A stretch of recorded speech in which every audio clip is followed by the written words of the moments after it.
ٹوٹنے والا ہے تو چہرہ دکھلا جا اکبر میں ہے مر جاؤں گی صغرا سے ملنے آ جا اور کیسے بھولوں تیرا چہرہ تیری باتیں اکبر ارے روز آتی ہے رلانے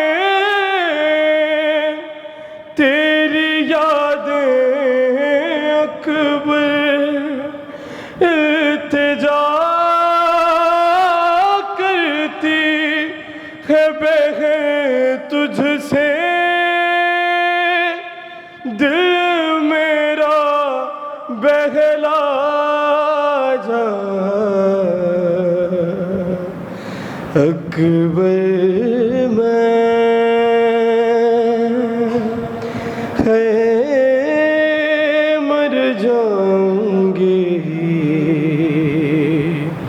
صغرا سے ملنے آ جا اور یہ تمنا ہے تجھے دولہا بنا لوں بھیا ارے تیری شادی کا بھی ارمان بڑھا لوں بھیا لوٹ اپنے سر پر مجھ سے تو صحرا سجوا جا اکبر میں ہے مر جاؤں گی صغرا سے ملنے آ جا اور نور تیرے ہی سبب رہتا تھا ہر منظر میں ارے روشنی تیرے ہی دم سے تھی ہمیشہ گھر میرا ویران اندھیرا ہے ایک چراغ جلا جا اکبر میں ہے مر جاؤں گی صغرا سے ملنے آ جا اور میں نے بھیجا ہے یہی تو تمہیں خط میں لکھ کر ارے چند ہی روز کی مہمان ہے تیری خواہر ایک دفعہ اتنی زحمت کر لے ارے میری قبر بنا جا اکبر میں ہے مر جاؤں گی صغرا سے ملنے آ جا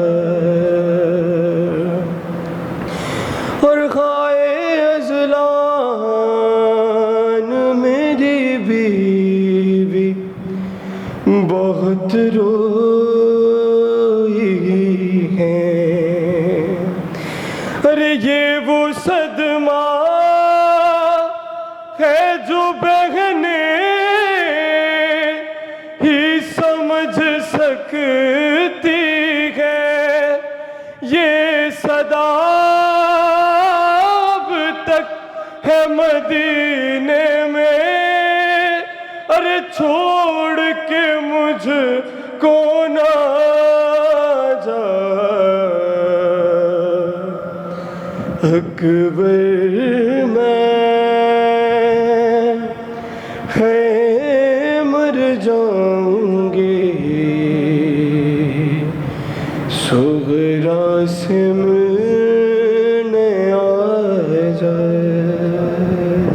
اعوذ باللہ من الشیطان الرجیم، بسم اللہ الرحمن الرحیم، الحمد للہ رب العالمین بارئ الخلائق اجمعین، الصلاۃ والسلام علی عبد اللہ ورسولہ وحبیبہ وصفیہ ونجیبہ سیدنا ومولانا ابی القاسم محمد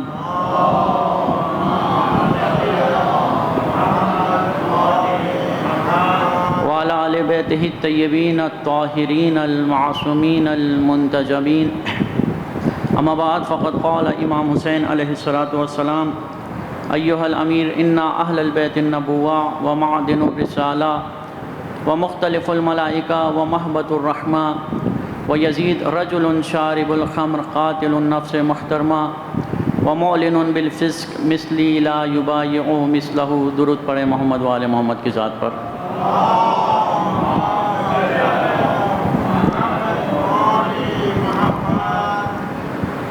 حمد خداوند سے اپنی اس مجلس کا آغاز کرتا ہوں اور اس ذات کا لاکھ شکر ادا کرتا ہوں کہ جس نے ہمارے دلوں میں محبت اہل بیت علیہ السلام کو رکھا۔ اور مومنین کرام، اس نعمت کا جتنا بھی شکر ادا کیا جائے انسان یہ شکر ادا نہیں کر سکتا۔ یعنی اللہ نے جو اہل بیت کی محبت ہمارے دل میں رکھی ہے اور ہمیں اہل بیت علیہ السلام سے متمسک کیا ہے، یہ اللہ کا ایک خاص لطف ہے جو اللہ نے ہمارے ساتھ خاص رکھا ہے۔ اور مومنین کرام، یہ ایک ایسی نعمت ہے کہ اگر انسان کو یہ نعمت مل جائے، جس انسان کو یہ نعمت مل گئی ہے، وہ دنیا میں اس کے بعد ہر نعمت سے اور ہر دولت سے غنی ہو چکا ہے، بے نیاز ہو چکا ہے۔ اور کیوں نہ ہو، کیونکہ یہ خود اہل بیت علیہ السلام کا ہی فرمانا ہے کہ جس کے دل میں ہماری محبت آ جائے، اس محبت کے بعد اسے کسی اور چیز کی ضرورت نہیں ہے۔ ایک شخص امام جعفر صادق علیہ السلام کے پاس آیا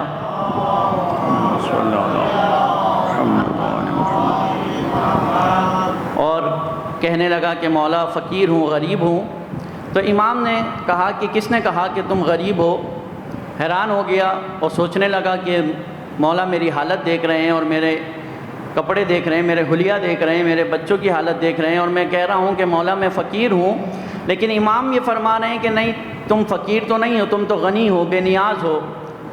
تو امام نے اس کے چہرے سے یہ حیرانگی جب دیکھی تو امام نے فرمایا اچھا یہ بتاؤ کہ اگر تمہیں دنیا کے برابر سونا اور چاندی دیا جائے، سورج کے برابر اگر تمہیں سونے کا ایک انبار دیا جائے، اور دنیا میں جتنی بھی نعمات ہیں، یہ چرند پرند پہاڑ ہیں، ان کے برابر اگر تمہیں دولت دی جائے سونا چاندی کی صورت میں، تو تم یہ دولت لینے کے لیے تیار ہو صرف اس بدلے میں کہ جو ہماری محبت اپنے دل میں رکھتے ہو، اس محبت کو نکال دو۔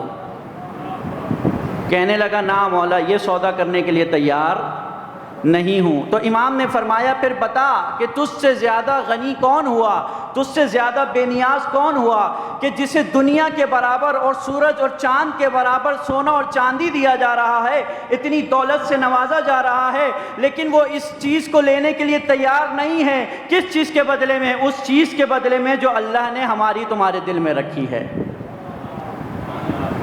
تو مومنین کرام، یہاں سے اندازہ لگائیں کہ کتنی بڑی محبت، کتنی بڑی نعمت اللہ نے ہمارے دل کے اندر ڈالی ہے۔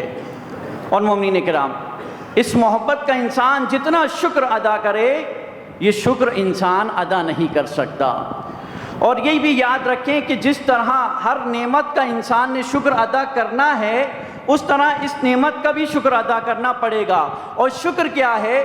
شکر یعنی جو اللہ نے تمہیں کوئی بھی نعمت دی ہے، اس نعمت کا اظہار کرنا، یہ اللہ کا شکر ادا کرنا ہے۔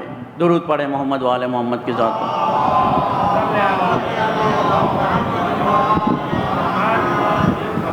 جس طرح اللہ نے ہمیں بہت سی نعمت دی، اولاد ایک نعمت ہے، مال و دولت ایک نعمت ہے، اور اس طرح یہ جتنا کچھ آپ کے پاس موجود ہے، ہر انسان کے پاس اس کے پاس آنکھ، ناک، کان، جو کچھ بھی ہے، یہ اللہ کی نعمت ہے۔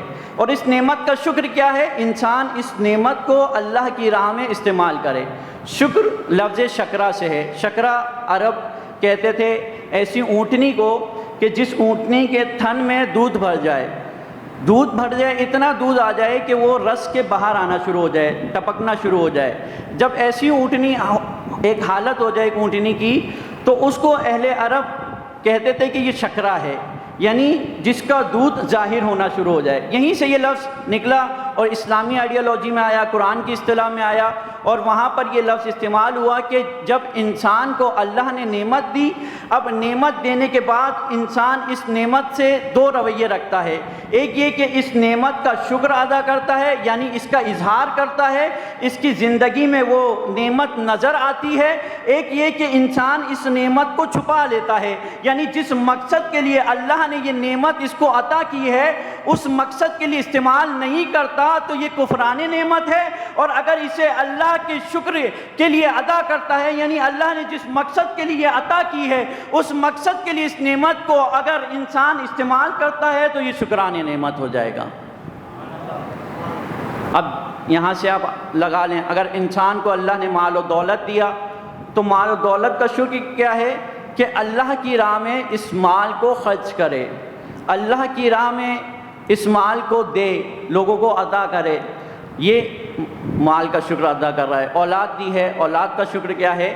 کہ جب تم نے امام کا واسطہ دے کر، اہل بیت کا واسطہ دے کر اولاد کو طلب کیا ہے، تو اب اس اولاد کو راہ خدا میں پیش کرو، اللہ کی خاطر اس اولاد کو آگے بڑھاؤ، آگے دو، اس کو اللہ کے کاموں کے لیے پیش کرو۔ اگر ایسا کر رہے ہو تو تم راہ خدا میں اس اولاد کا شکر ادا کر رہے ہو، اور اگر ایسا نہیں کر رہے تو پھر کفران نعمت کر رہے ہو۔ ایک مرتبہ درود پڑھیں محمد و آل محمد کے ذات پر۔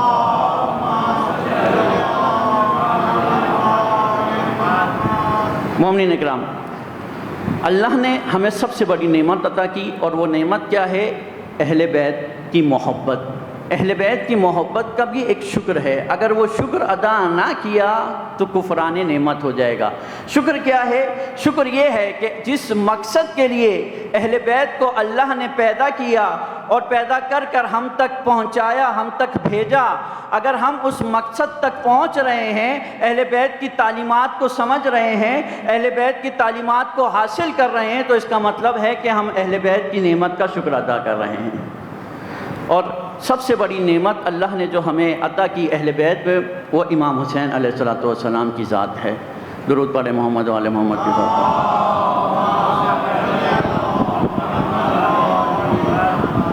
مومنین اکرام، امام حسین کی ذات جو تمام بشریت کے لیے، تمام انسانوں کے لیے، انسانیت کے لیے، قیامت تک کے انسانوں کے لیے نجات کی کشتی کا نام ہے۔ اور یہ رسول اللہ صلی اللہ علیہ وآلہ وسلم کا فرمانا ہے کہ ان الحسین مصباح الہدی و سفینۃ النجات، کہ بے شک حسین چراغ ہدایت اور نجات کی کشتی ہیں۔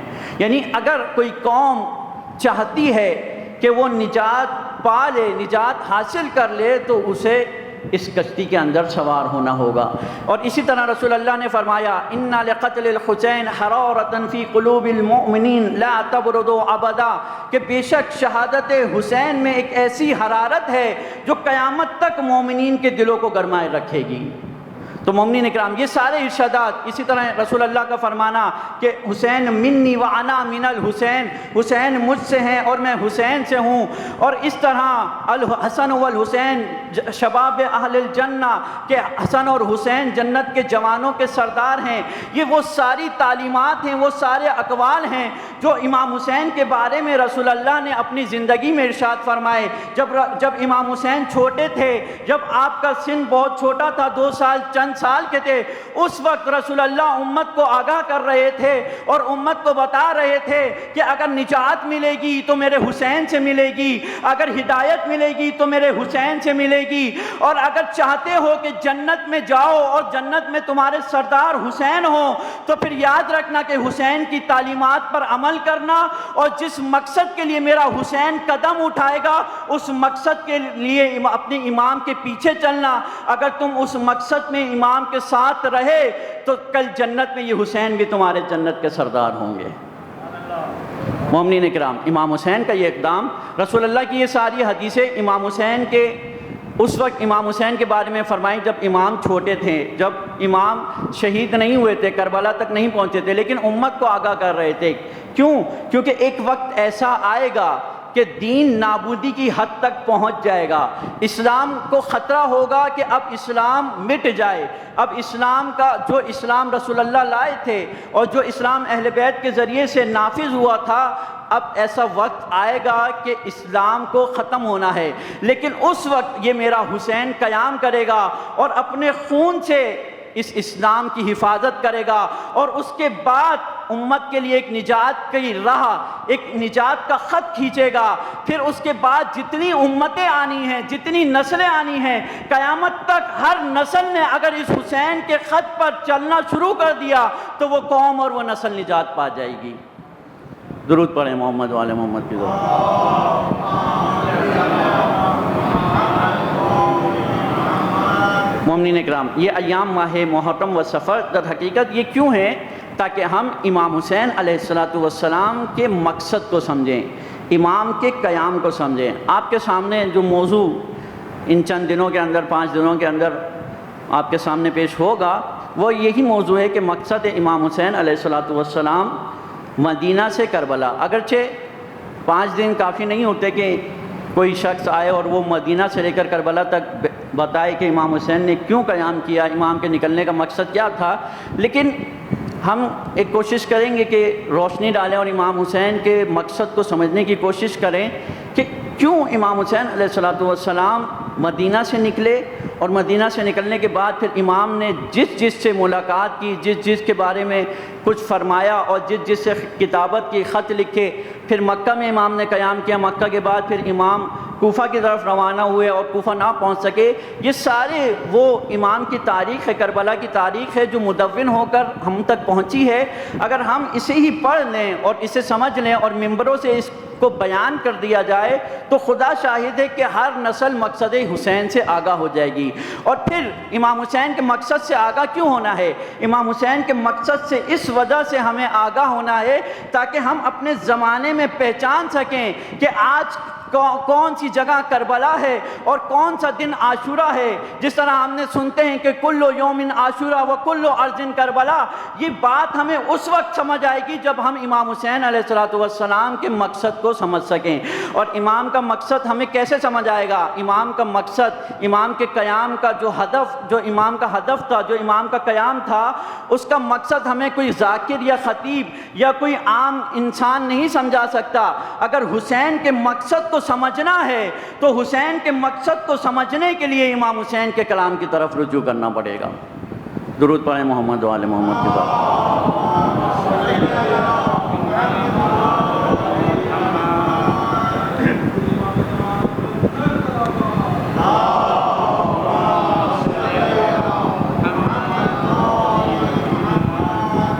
مومنین اکرام، یہ بہت اہم موضوع ہے اور بہت پورے ماہ محرم اور سفر کا جو مقصد ہے وہ یہی ہے کہ امام حسین کے قیام کے مقصد کو سمجھایا جائے اور سمجھا جائے کہ کیوں امام حسین علیہ السلام نے اتنا بڑا قدم اٹھایا، ایک ایسا قدم اٹھایا کہ جس کے بعد اب بشریت قیامت تک آنسو بہاتی رہے تو پھر وہ آنسو کم ہیں۔ کیوں امام حسین علیہ السلام اپنا کنبہ لے کر نکلے کہ اس وقت کہ ہزاروں صحابہ موجود ہیں، مسلمان موجود ہیں، امتیں موجود ہیں، لیکن کسی کو کوئی فرق نہیں پڑ رہا تھا، امام حسین نکل رہے ہیں اور قیام کر رہے ہیں۔ یہ ایک ایسا سوال ہے کہ اگر انسان اس سوال کی جستجو میں جائے تو اسے بہت سارے حقائق سمجھ آئیں گے۔ مومنین اکرام، امام حسین علیہ السلام کا قیام مدینہ سے شروع ہوا۔ ہم مدینہ سے شروع کرتے ہیں کہ جب سن 60 ہجری رجب کے درمیان، رجب میں جب بنو امیہ کا حاکم امیر شام معاویہ دنیا سے چلا گیا، تو اس کے بعد وہ اپنے بیٹے کو یزید کو اپنے نائب مقرر کر گیا، اپنے بعد حاکم مقرر کر گیا، جو صریحتاً جو ہے وہ امام حسن علیہ السلام کے صلح کے خلاف تھی۔ اور اس کے بعد اس نے اپنے بیٹے کو یہ نصیحت کی کہ میرے بعد تم نے چند لوگوں سے بیعت ضرور لینی ہے۔ اور پھر اس نے اپنے باپ کی نصیحت پر عمل کرتے ہوئے مدینہ کے گورنر کو یہ خط لکھا کہ خذ بیعتاً، کہ تم بیعت لو عبداللہ ابن عمر سے، عبداللہ ابن زبیر سے اور ابا عبداللہ یعنی امام حسین سے۔ امام حسین کی کنیت ابا عبداللہ تھی، یعنی 3 عبداللہ سے اس نے کہا کہ مدینہ میں جو موجود تھے، کہا کہ ان سے بیعت میری لینی ہے اور ضرور لینی ہے۔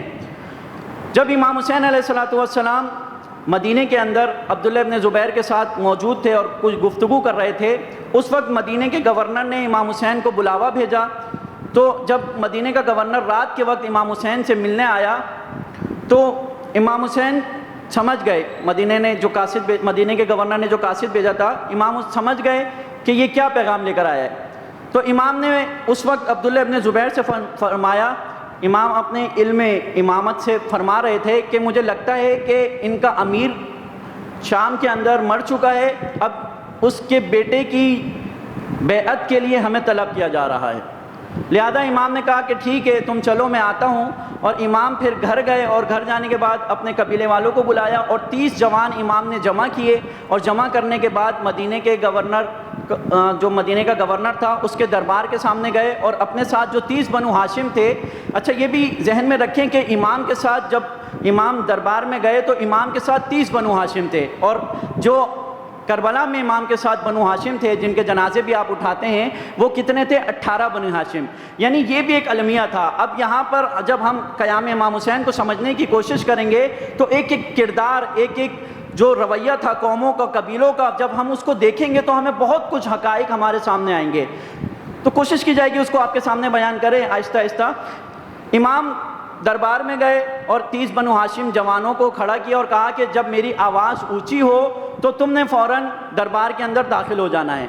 امام دربار میں گئے اور امام سے ولید نے بیعت کا مطالبہ کیا۔ امام علیہ السلام نے فرمایا کہ جس کی تم مجھ سے بیعت مانگ رہے ہو، یہ بیعت در حقیقت تم عوام کے لیے مانگ رہے ہو، لوگوں کو دکھانا چاہتے ہو، تو یہ ایک عوامی مسئلہ ہے۔ تو پھر ایسا ہونا چاہیے کہ کل تم صبح بازار میں آؤ اور عوام کے سامنے مجھے بلاؤ اور مجھ سے بیعت کا مطالبہ کرو، پھر میں تمہیں میں بتاؤں گا کہ میں نے یزید کی بیعت کرنی ہے یا نہیں کرنی۔ مومنین اکرام، یہاں پر جو ولید تھا وہ کچھ نرم دل تھا، اس نے امام حسین علیہ السلام کے جب یہ جواب سنا تو اس نے کہا کہ ٹھیک ہے ایسے ہی کرتے ہیں، لیکن جو اس کا مشاور تھا، ولید کا مشاور، وہ ایک پست شخصیت تھا، گھٹیا شخصیت تھا، جس کے باپ کا بھی کردار بہت گھٹیا تھا اور اس کا بھی کردار بہت گھٹیا تھا، اور بنو امیہ کے بعد جو حکومت آئی، مروانی حکومت، اس کا بھی کردار بہت ہی گھٹیا کردار اسلام کے اندر رہا ہے۔ اس نے اشارہ کیا ولید کو کہ اگر چاہتے ہو کہ امام کی بیعت لے لو تو یہی بہترین موقع ہے کہ امام سے بیعت لے لو، اگر یہ بیعت اس وقت نہ لی گئی تو پھر یاد رکھنا کہ بغیر خون خرابے کے اور بغیر شدت کے یہ بیعت امام سے حاصل نہیں کی جا سکتی۔ لہٰذا جب امام علیہ السلام نے مروان کا یہ اشارہ دیکھا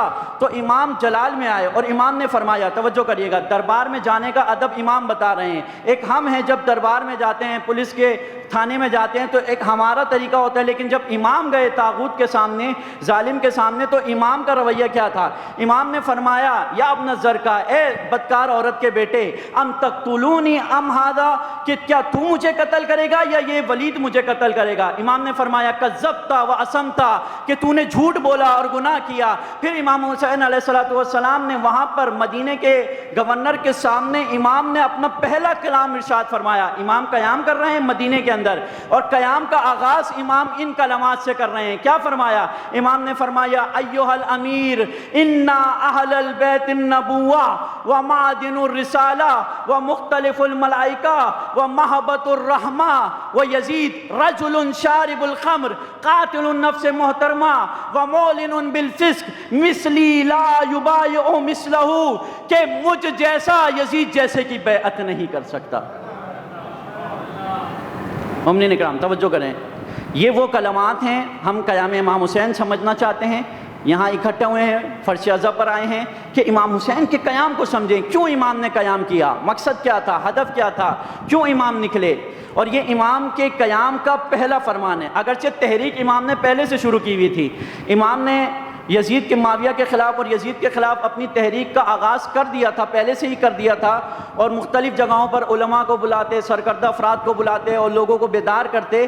لیکن جب امام سے بیعت کا مطالبہ کیا گیا، جب امیر شام مر گیا اور یزید برسر اقتدار آیا، تو امام سے جب بیعت کا مطالبہ کیا گیا تو امام نے اپنا پہلا فرمان ایسا ارشاد فرمایا کہ اگر یہی پہلا فرمان، خدا شاہد ہے کہ اگر یہ پہلا امام کا فرمان، امام کا جو امام نے ولید کے سامنے بیان فرمایا، اگر یہی ہمیں سمجھ آ جائے تو یہ وہ فرمان ہے جو کربلا کی مکمل کیفیت کو سمجھا رہا ہے، جو کربلا کے آغاز کو بھی بتا رہا ہے اور انجام کو بھی بتا رہا ہے. اگر یہ سمجھ آ جائے. کیا فرمایا امام حسین علیہ السلام نے؟ امام نے فرمایا ایھا الامیر، اے امیر، اے مدینے کے گورنر، تم مجھ سے یزید کی بیعت کا مطالبہ کر رہا ہے؟ اور کس سے؟ امام نے پھر اپنا تعارف کروایا. امام نے اپنی صفات بیان کی کہ میں کون ہوں، اور پھر تو جس کی بیعت کا مطالبہ کر رہا ہے وہ کون ہے؟ امام نے فرمایا انا اہل البیت النبوہ، میں نبوت کے گھرانے سے تعلق رکھتا ہوں. توجہ ہے آپ کی؟ ہم زیارت ناموں میں پڑھتے ہیں کہ امام جعفر صادق علیہ السلام نے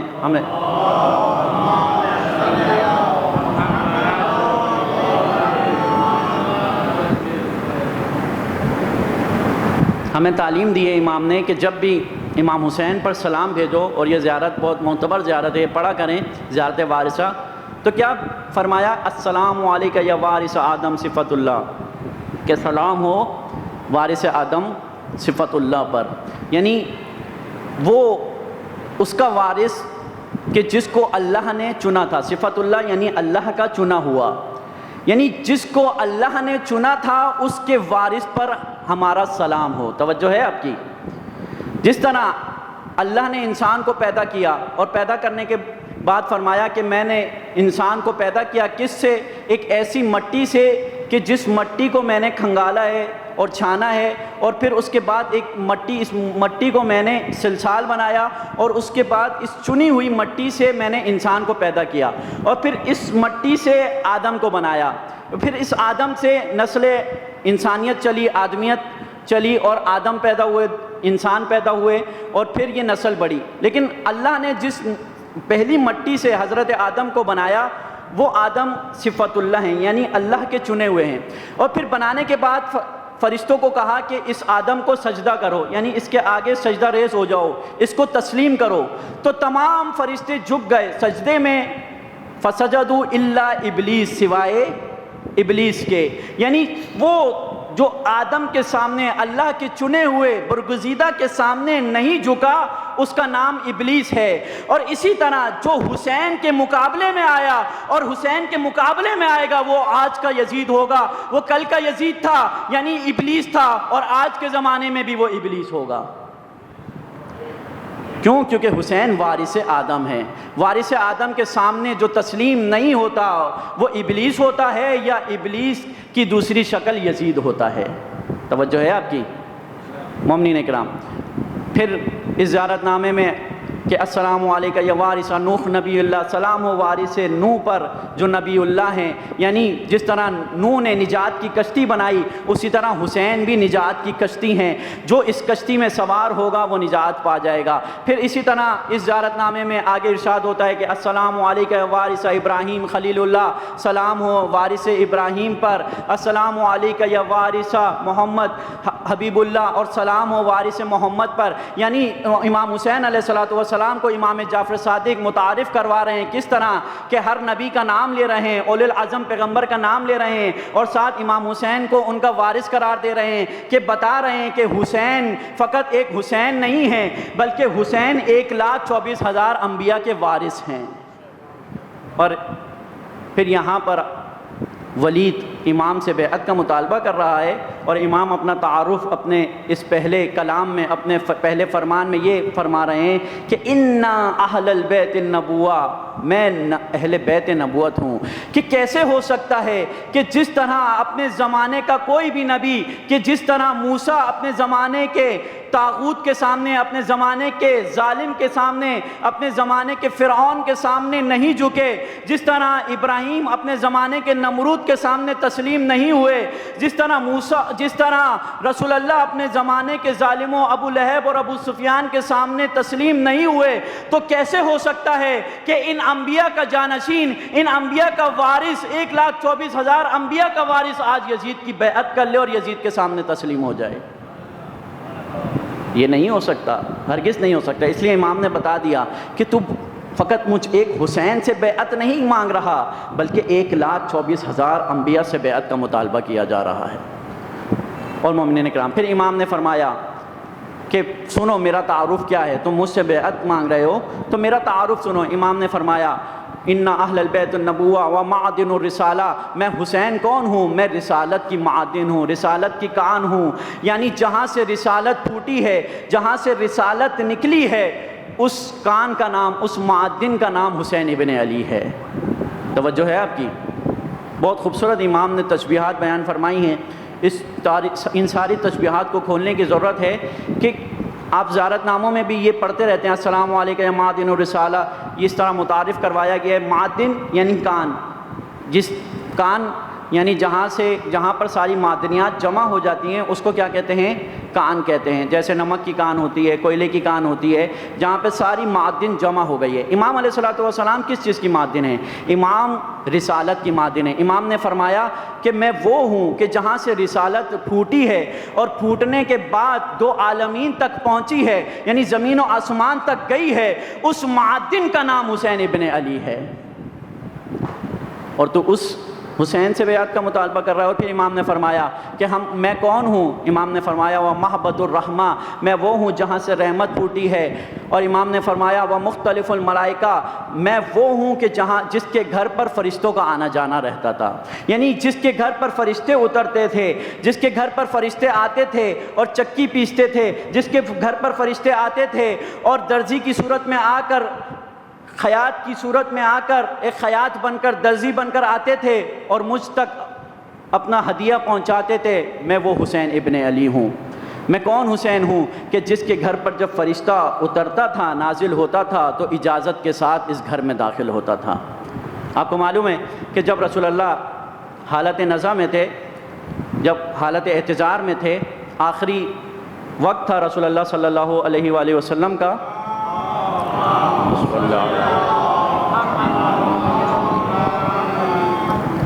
تو ایک فرشتہ رسول کے در پر حاضر ہوا اور اس نے کھٹکھٹ کی، دروازے کو دستک دی۔ تو بی بی نے فرمایا کہ اے سائل، تو جو بھی ہے لوٹ جا، میرے بابا کی اس وقت حالت صحیح نہیں ہے۔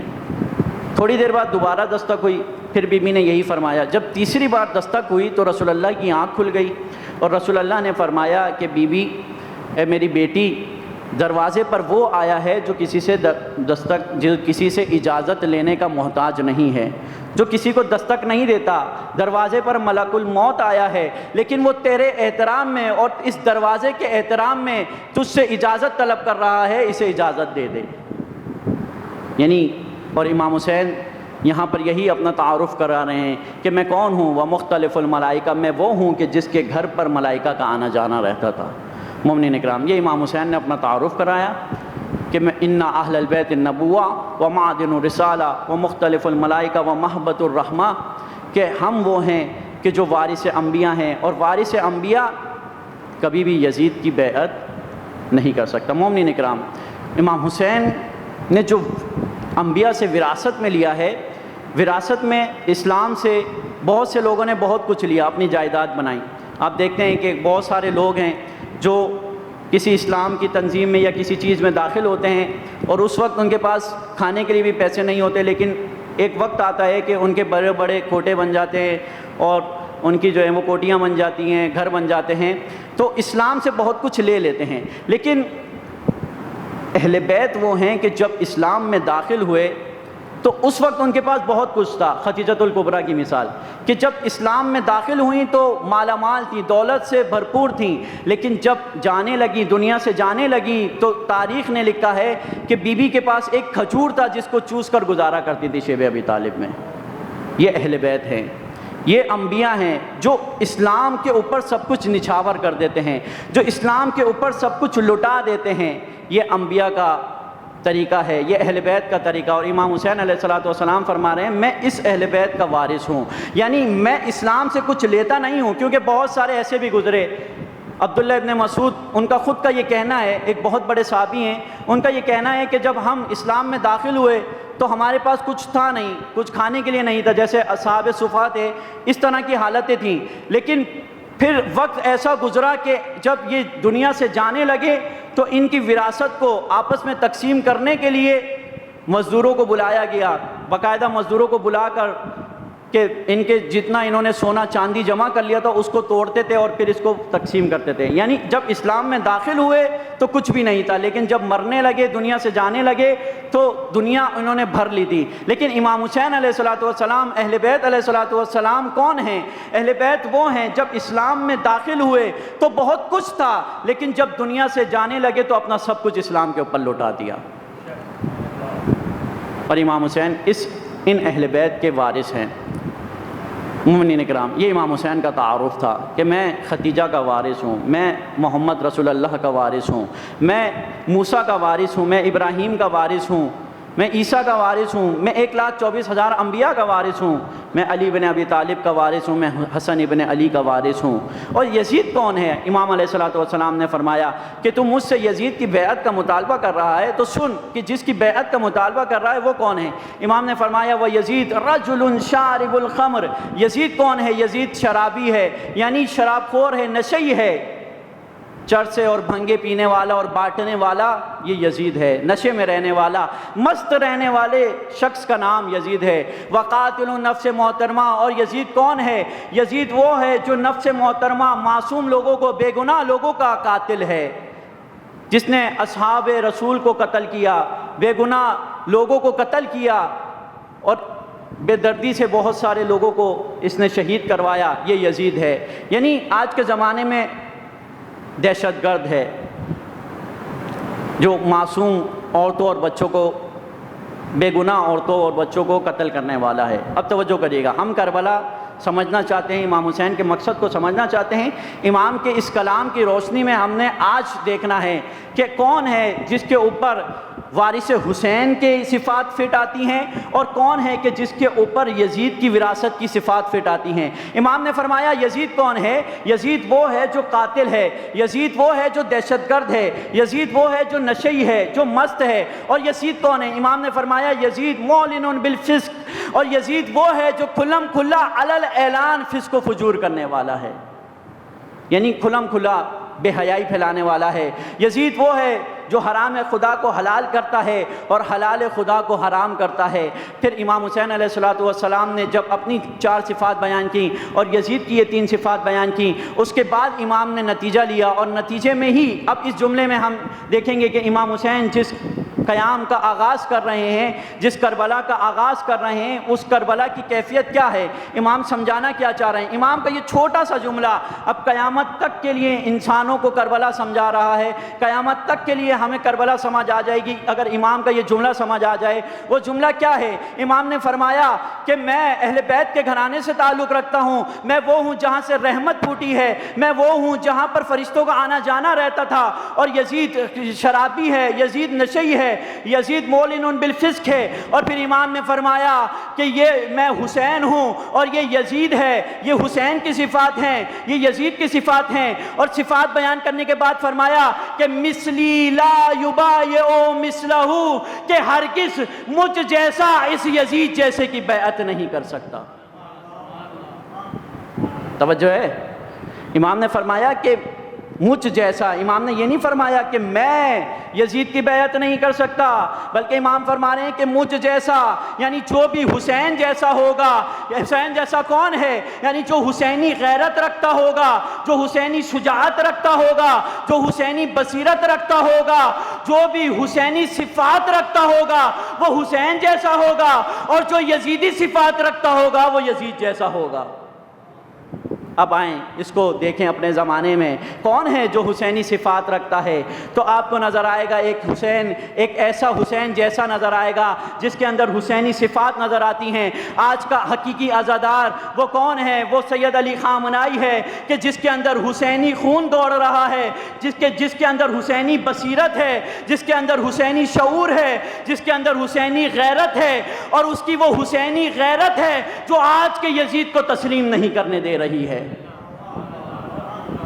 آپ دیکھیں آج تمام مسلمانوں نے، امام حسین کے دور میں جو ماحول تھا، کیا ماحول تھا؟ تمام صحابہ نے، تمام جتنے بھی اکابرین تھے، سب نے یزید کو قبول کر لیا، خاموش ہو گئے۔ یزید پر سر اقتدار آ گیا، ٹھیک ہے آنے دو، ہمیں کوئی فرق نہیں پڑتا، سب نے قبول کر لیا، لیکن حسین ابن علی نے قبول نہیں کیا، اور بتا دیا کہ میں کیوں نہیں قبول کر سکتا، کیونکہ میں وارث انبیاء ہوں، میں 1,24,000 انبیاء کا وارث ہوں، میری غیرت اجازت نہیں دیتی، میں نے جس آغوش میں تربیت پائی ہے وہ غیرت اجازت نہیں دیتی کہ میں یزیدیت کا راستہ اپنا لوں، میں یزید کو تسلیم کر لوں۔ مومنین کرام، آج بھی یزید جیسے لوگ موجود ہیں۔ آج کی یزیدی صفات کس پر فٹ آتی ہیں؟ ہم اگر ہمارا کوئی دشمن ہو، چھوٹا موٹا دشمن ہو، ہم اس کے اوپر جا کر یزید کی صفات فٹ کر دیتے ہیں، یہ تو بڑا یزید ہے۔ نہ، آپ دیکھیں یزید کی صفات، امام نے جو 3 صفات بیان کی ہیں، آج کی اگر یہ یزید کی اتم صفات کسی پر فٹ آتی ہیں تو وہ آج کا امریکہ اور اسرائیل ہے کہ جو آج کھلم کھلا دہشت گردی کر رہا ہے، معصوم بچوں اور عورتوں کا قتل عام کر رہا ہے، ہزاروں 50,000 سے زائد بچوں اور عورتوں کو شہید کر چکا ہے، جو آج کھلم کھلا فسق و فجور کر رہا ہے، بے حیائی پھیلا رہا ہے، بے حیائی کی تہذیب پوری دنیا کے اندر پھیلا دی ہے۔ تو آج کا یزید امریکہ اور اسرائیل ہے، اور اس یزید کے سامنے آج اگر کوئی قیام کر کے کھڑا ہے تو وہ حسین ابن علی والے ہیں۔ وہ آج کا عزادار حسین ابن علی کو ماننے والا، حسین ابن علی جیسی صفات رکھنے والا سید علی خامنائی ہے۔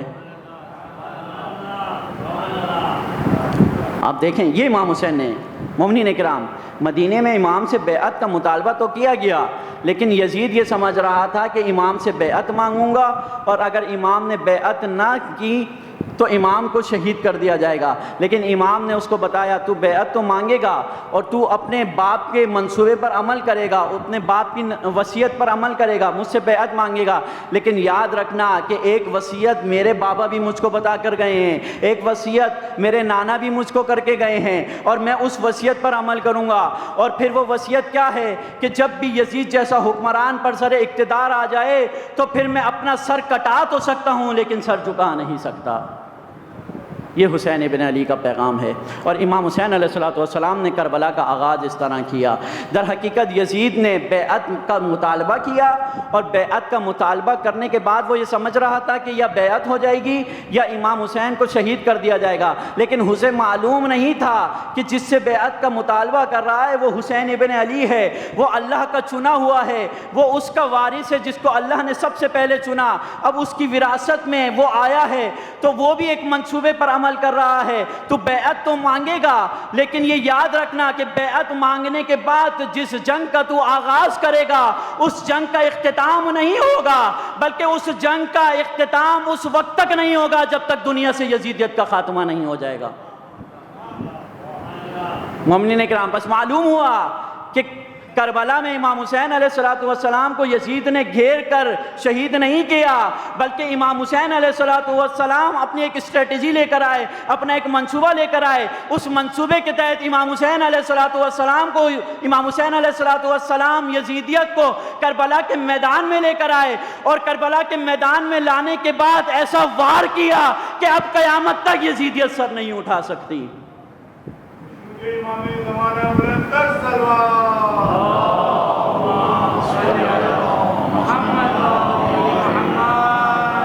اب قیامت تک یزیدیت کو رسوا کر دیا، امام نے نقاب اتار دیا۔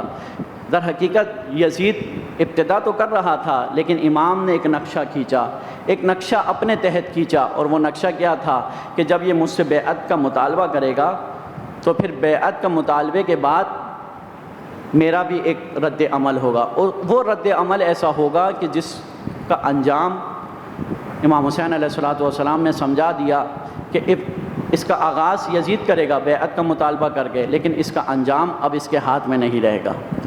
لہذا امام حسین علیہ السلام نے وہیں پر بیعت کا انکار کیا، اور جب امام نے بیعت کا انکار کیا تو امام کی آواز بلند ہوئی، اور چند امام کے ساتھی مدینے کے دربار میں اس میں داخل ہو گئے، اور داخل ہونے کے بعد پھر ولید نے دیکھا کہ اب امام کو نہ شہید کر سکتا ہوں، نہ بیعت کا مطالبہ کر سکتا ہوں، اور پھر امام وہاں سے مدینے کے دربار سے، گورنر کے دربار سے واپس پلٹ گئے، اور پلٹنے کے بعد امام نے پھر ایک لشکر ترتیب دیا۔ توجہ ہے آپ کی؟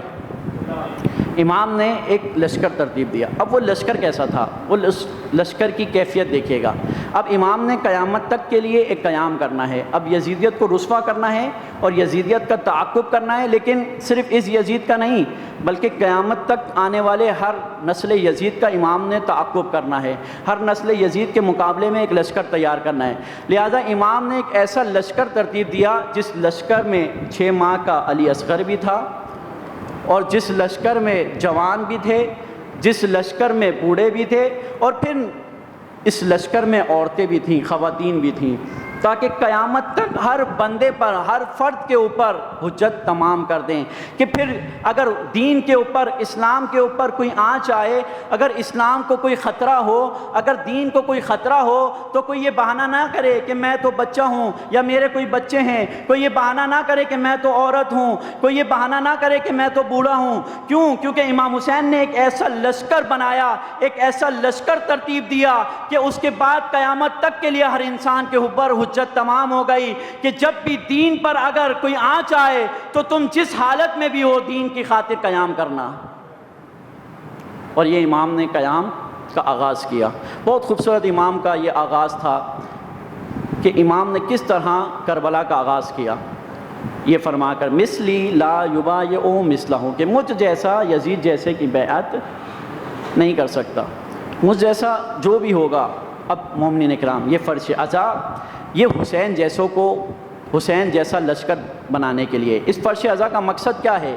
اس فرش عزا کا مقصد یہ ہے کہ اس فرش عزا کے ذریعے سے مومنین کے اندر، عزاداروں کے اندر ایسی صفات پیدا کی جائیں کہ جس سے وہ حسین جیسے بن جائیں۔ حسین تو کوئی نہیں بن سکتا، توجہ ہے آپ کی؟ حسین ایک تھا اور اب کوئی قیامت تک دوسرا حسین نہیں آ سکتا، جس طرح کوئی ایک علی تھا اور قیامت تک کوئی دوسرا علی پیدا نہیں ہو سکتا۔ اللہ نے یہ 12 معصوم، 14 معصومین پیدا کیے اور ان کی جگہ کوئی نہیں لے سکتا، لیکن حسین کوئی نہیں ہو سکتا، لیکن حسین جیسے ہو سکتے ہیں۔ بیعت کا جو یہ سارا ماجرا ہوا جو میں نے آپ کو سنایا، اس کے بعد صبح کے وقت اسی مروان سے امام کی ملاقات ہوئی۔ اس نے امام سے کہا کہ مولا، امام کو کہا کہ میں آپ کو ایک مشورہ دینا چاہتا ہوں۔ امام نے فرمایا کہ کیا مشورہ ہے؟ کہنے لگا کہ آپ یزید کی بیعت کر لیں، اس سے آپ کی جان بھی بچ جائے گی اور آپ کی دنیا اور آخرت دونوں محفوظ ہو جائیں گی۔ تو امام نے کو جب اس نے یہ مشورہ دیا تو امام نے جواب میں کیا فرمایا سنیں۔ امام نے فرمایا یہ مشورے ہمیں بھی دیے جاتے ہیں کہ قبول کر لو، یزیدیت کو قبول کر لو، خاموش ہو جاؤ اور ظلم پر سمجھوتا کر لو، لیکن امام حسین کے ماننے والے امام حسین جیسا جواب دیتے ہیں۔ امام نے فرمایا انا للہ و انا الیہ راجعون و علی الاسلام السلام۔ امام نے مروان کے جواب میں فرمایا کہ امام نے آیت استرجا پڑھی جب کوئی مر جائے، یعنی امام یہ فرما رہے تھے کہ اب دین مر چکا ہے، اسلام مر چکا ہے، مسلمانوں کے اندر غیرت ختم ہو چکی۔ امام نے اس کے اوپر آیت استرجا پڑھی اور فرمایا وعلی الاسلام السلام، ایسے اسلام پر فاتحہ پڑھ دو جس اسلام کا حکمران یزید جیسا حاکم آ جائے۔ آج آپ نہیں دیکھ رہے کہ یزید جیسے حکمران کیسے برسر اقتدار آئے؟ آج کے یزید کس طرح اسلام کے ساتھ تمسخر کر رہے ہیں، اسلام کی دھجیاں اڑا رہے ہیں۔ آج اگر ہمیں امام حسین کا قیام سمجھ آ جائے تو خدا شاہد ہے کہ پھر کبھی عزادار چین سے نہیں بیٹھ سکتا، پھر کبھی عزادار اپنے گھر میں سکون سے نہیں بیٹھ سکتا۔ جب وہ دیکھے گا کہ یزیدیت اپنی یزیدیت پر اتر آئی ہے تو پھر وہ حسینیت میدان میں آتی ہے۔ مومنین کرام، امام حسین علیہ السلام نے جو لشکر ترتیب دیا، امام نے جو لشکر بنایا، اس لشکر کا نام حسینیت ہے۔ امام نے اس لشکر کا نام شیعہ اور سنی نہیں رکھا، بلکہ امام نے دو لشکر بانٹ دیے، ایک کا نام یزیدیت رکھ دیا اور ایک کا نام حسینیت رکھ دیا۔ حسینیت کون ہے؟ حسینی لشکر کون ہے؟ حسینی لشکر وہ ہے جو زمانے کے یزید کے سامنے کھڑا ہو کر اس یزید کے خلاف قیام کر رہا ہے، اس یزید کے ظلم کے خلاف آواز اٹھا رہا ہے، اس یزید کو للکار رہا ہے۔ یہ حسینی لشکر میں ہے۔ اس کے علاوہ جو بھی ہے، چاہے وہ یزید کی طرف سے قتل کر رہا ہو، چاہے وہ آل سعود جیسے قاتل ہوں، یا اگر وہ قاتل نہ بھی ہوں لیکن خاموش ہوں، کوفیوں کی طرح، شامیوں کی طرح، مدنیوں کی طرح، مکیوں کی طرح اگر خاموش بیٹھے ہوئے اور یزید کے قتل پر وہ راضی ہیں تو یہ بھی یزیدیت کے لشکر میں شمار ہوتے ہیں۔ یہ بھی یزیدیت کا لشکر ہے۔ یزیدیت کا لشکر بہت بڑا لشکر ہوتا ہے، حسینیت کا لشکر مختصر لشکر ہوتا ہے، چھوٹا لشکر ہوتا ہے، قلیل لشکر ہوتا ہے، لیکن غلبہ ہمیشہ حسینی لشکر کو ملتا ہے۔ مومنین اکرام، یہ کربلا کا پیغام ہے۔ مدینہ میں امام نے اپنے اس پہلے فرمان میں یہ بیان فرما دیا کہ مثلی لا یبایع مثلہ۔ امام نے کیفیت بیان کر دی کہ اب کربلا کا آغاز ہو رہا ہے کہ میں تو کبھی بھی یزید کی بیعت نہیں کروں گا، لیکن یزید اپنی بیعت لینے کے لیے آخری حد تک جائے گا، اور پھر جب وہ آخری حد تک جائے گا تو پھر میں بھی اپنی آخری حد تک کی قربانی پیش کروں گا۔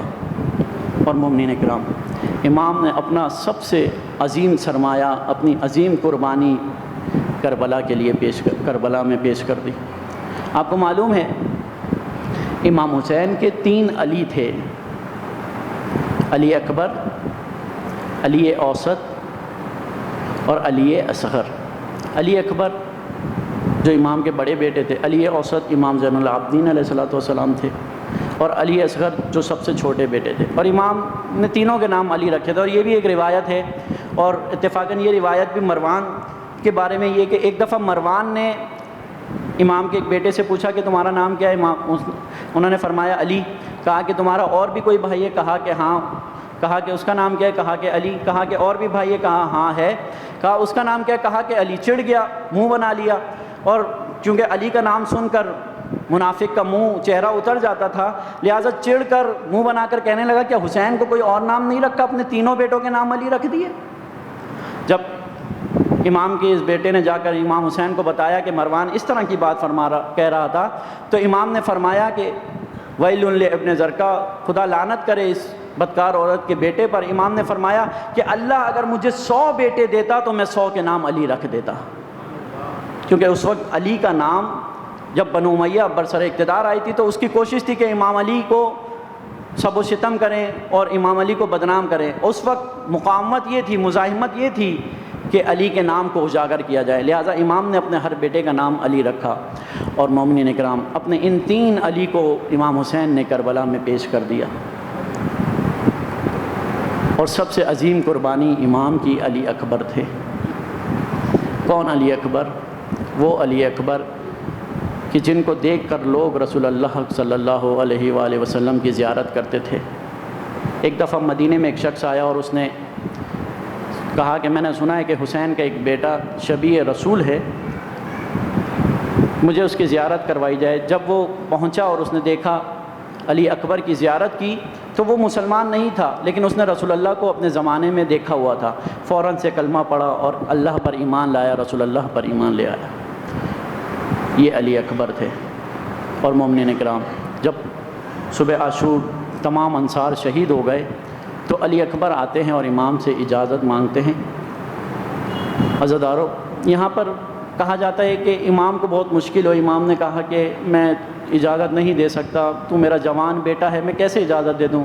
لیکن شہید مطہری فرماتے ہیں کہ جب علی اکبر آئے تو صحیح روایت یہ ہے کہ امام حسین نے علی اکبر کو دیکھ کر یہ فرمایا کہ بیٹا میں تو کب سے منتظر تھا، کب میرا اکبر آتا ہے اور میں اسے اذن شہادت دیتا ہوں اور اللہ کی بارگاہ میں اپنی سب سے بہترین قربانی پیش کروں. عزادارو، امام نے علی اکبر کو اجازت دی اور اجازت دینے کے بعد فرمایا کہ خیموں میں جاؤ اور اپنی بیویوں سے، اپنی پھوپھی سے اجازت لے لو، ان سے مل لو. عزادارو، جب علی اکبر خیمے میں داخل ہوئے تو جناب زینب نے علی اکبر کے چہرے سے پڑھ لیا کہ علی اکبر کو شہادت کا مژدہ مل گیا ہے. عزادارو، بیویوں کو بلاتی ہیں، دائرہ بنا کر کہتی ہیں کہ اے بیویوں، جتنا ہو سکتا ہے شبیہ رسول کو رو لو، اب شبیہ رسول ہمارے اندر موجود نہیں رہیں گے. عزادارو، علی اکبر کی زندگی میں علی اکبر پر ماتم ہوا، علی اکبر پر گریہ ہوا.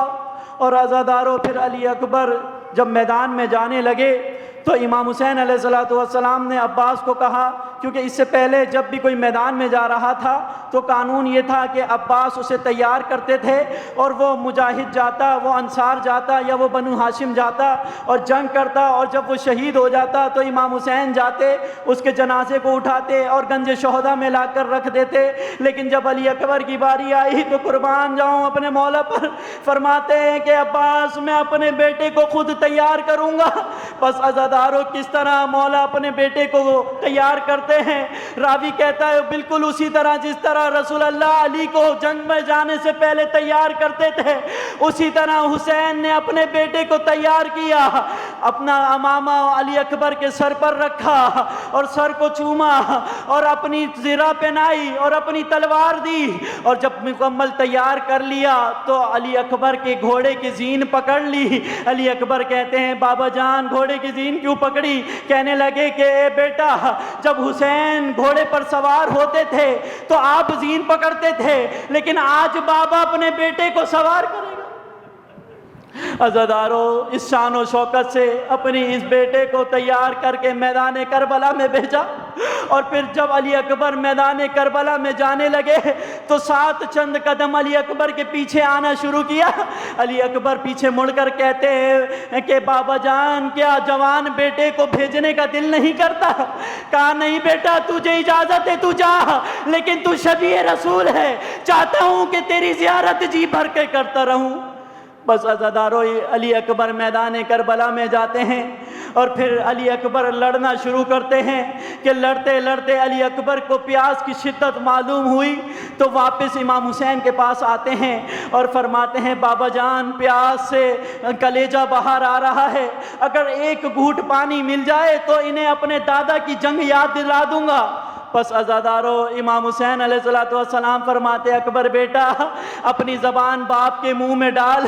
عزادارو، جب اکبر نے اپنی زبان امام حسین کے منہ میں ڈالی ہے نا تو فوراً سے واپس زبان کھینچ لی اور کیا فرمایا، بابا جان آپ کی زبان تو مجھ سے زیادہ خشک ہے.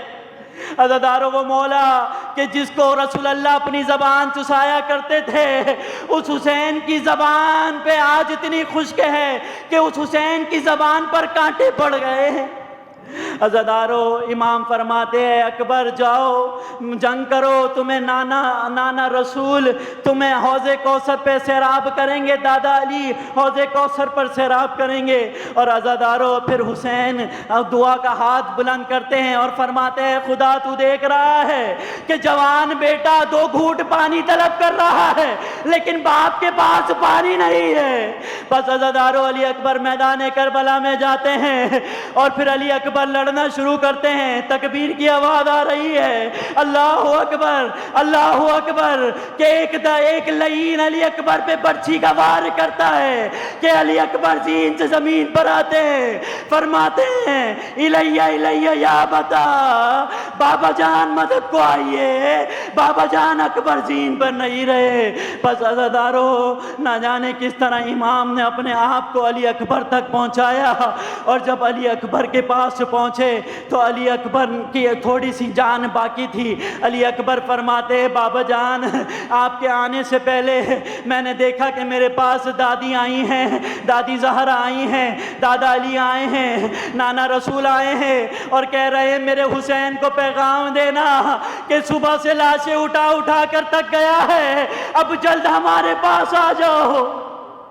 بس عزادارو، اب آخری جملے مصائب کے، امام اپنے جوان بیٹے کی لاش اٹھا کر جب گنج شہداء میں لے کر جاتے ہیں نا، تو عزادارو جب زینب نے دور سے دیکھا کہ اکبر کی لاش آ رہی ہے، تو عزادارو سلام ہو اس بی بی پر کہ جو اپنے بیٹوں کی لاش دیکھ کر سجدے میں گر گئی تھی، لیکن اکبر کی لاش دیکھ کر ایسی بے چین ہوئی کہ بی بی خیمے سے باہر دوڑی۔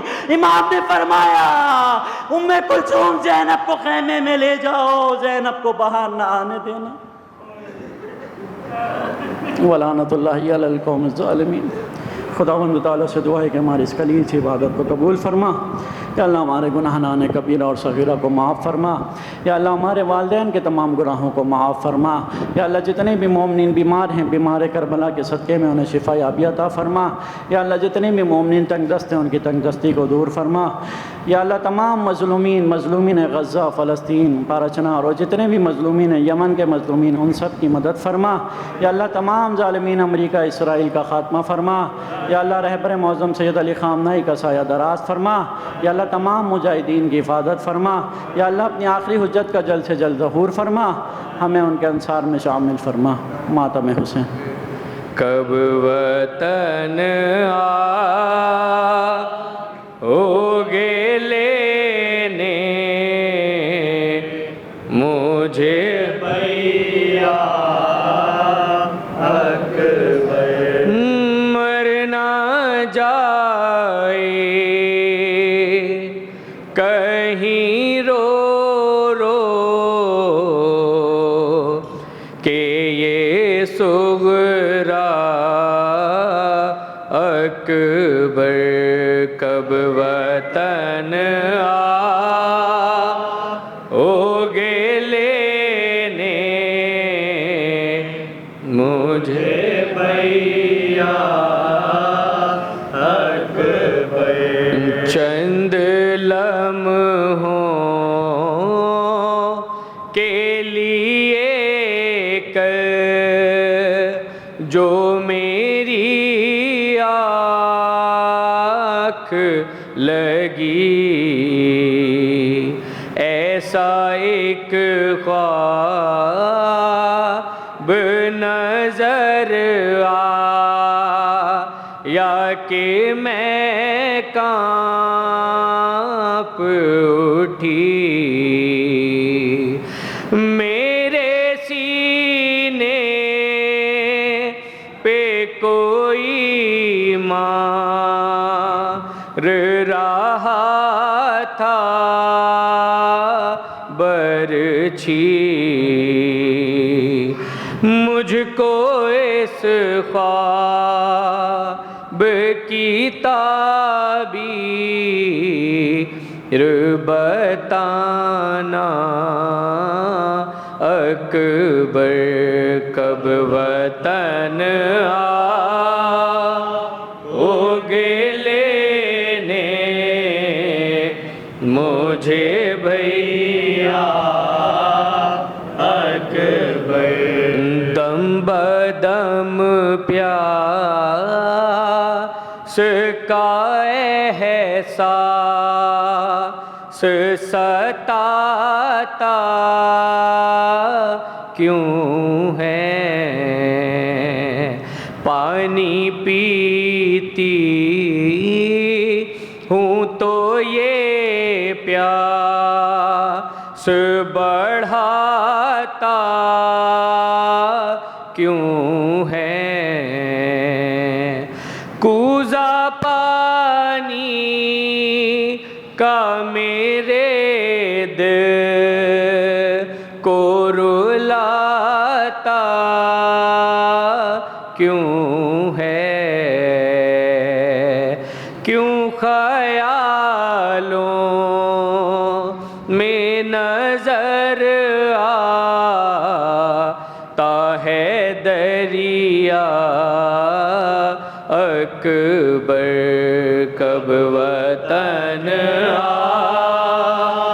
آؤ گے لینے مجھے بھیا اکبر. ایک پرندہ ابھی آیا تھا یہاں خون میں تر، گھر کی دیوار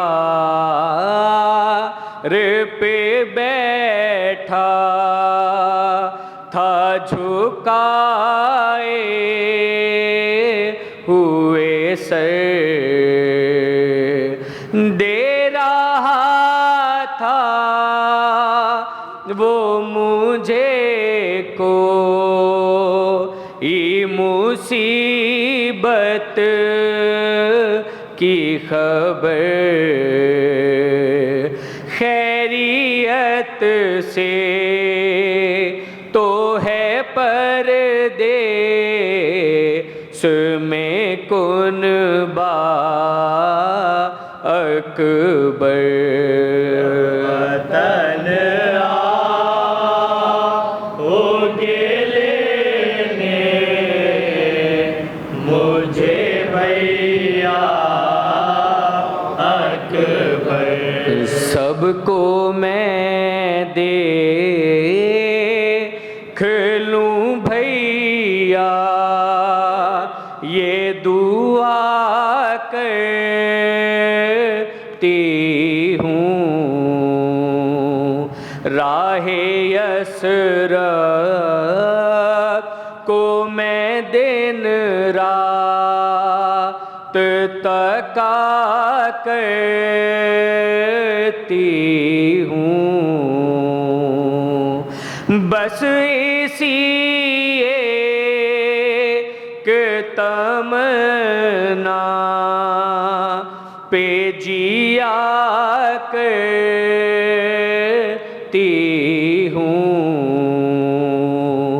اس مدینے میں میرا دل نہیں لگتا اکبر. کب وطن آؤ گے لینے مجھے بھیا اکبر. کون تھا جا کہ جو صغرا سے یہ کہتا انور، اس پرندے نے سنائی تھی یہ پردرد خبر، بہہ گیا خون کے سیلاب میں بی بی تیرا گھر،